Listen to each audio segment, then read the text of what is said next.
Assalamualaikum warahmatullahi wabarakatuh. Perkenalkan, nama saya Ridwan Fadilah dari kelas 9B.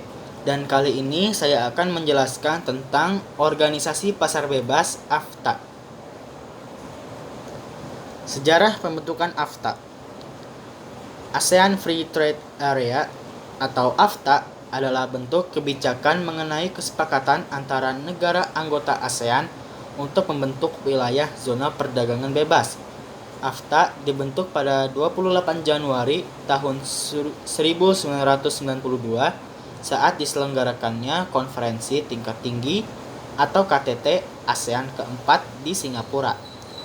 Pembentukan AFTA dilatar belakangi karena adanya perkembangan ekonomi pada setiap anggota negara ASEAN.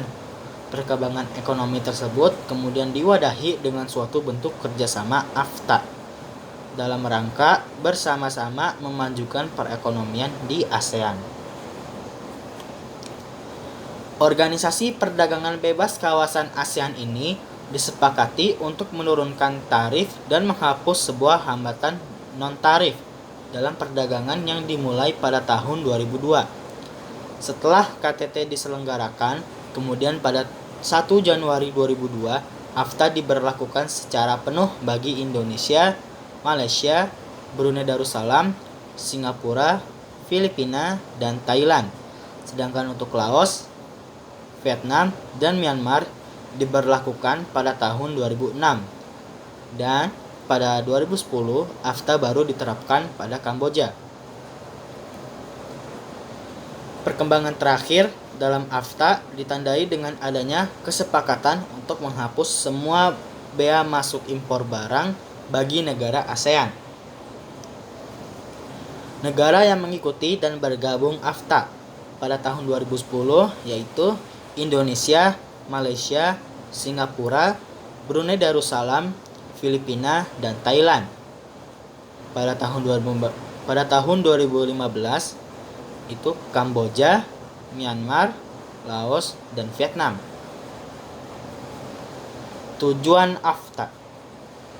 AFTA merupakan hal yang penting karena dengan kerjasama ini negara ASEAN dapat meningkatkan bidang ekonominya berupa pasar bisnis yang meliputi kegiatan produksi, distribusi, maupun konsumsi.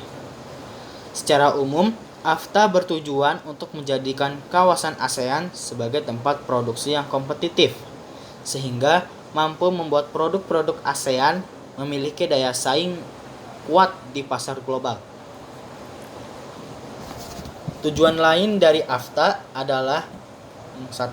Meningkatkan daya saing ekonomi antar negara-negara ASEAN dengan cara menjadikan ASEAN sebagai tujuan pasar dunia. Yang kedua, menarik investor asing ke ASEAN untuk meningkatkan perdagangan di antara anggota ASEAN. Yang ketiga, menghapus biaya pajak ekspor dan impor negara-negara yang tergolong anggota ASEAN. Sekian dari saya, mohon maaf apabila ada kesalahan. Terima kasih. Wassalamualaikum warahmatullahi wabarakatuh.